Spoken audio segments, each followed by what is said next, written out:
guys, kit on nila ko ng galataw nga bato. Asenso.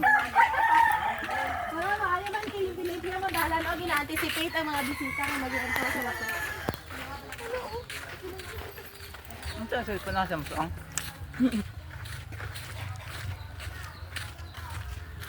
Amo na yung pinakabugat na bato. Gana. 3X. Gamay na lang mga kapikilos mo sa. Kasunod ba lang ito? Ay, wala. I-gate na ng buwak. Si Masanta pag nakita. Oo, si Mara Santa. Ang isa lang. Ang isa ang bato si Mara Santa. Wag ko kamanilo kay si Mara. May sa pinakita. Wala, tao ko na sila dyan sa bato. Wag na tao. Ay, dito yan ang isa. At ito, bugat na na rin.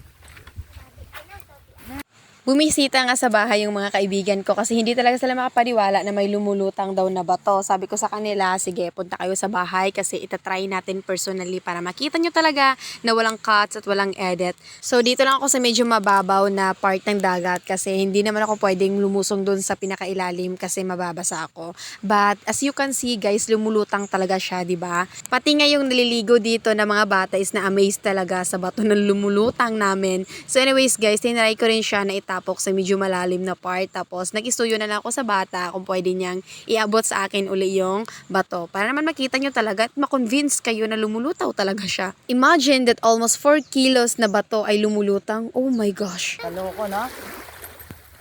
Pabilib ko yan sa kalikasan.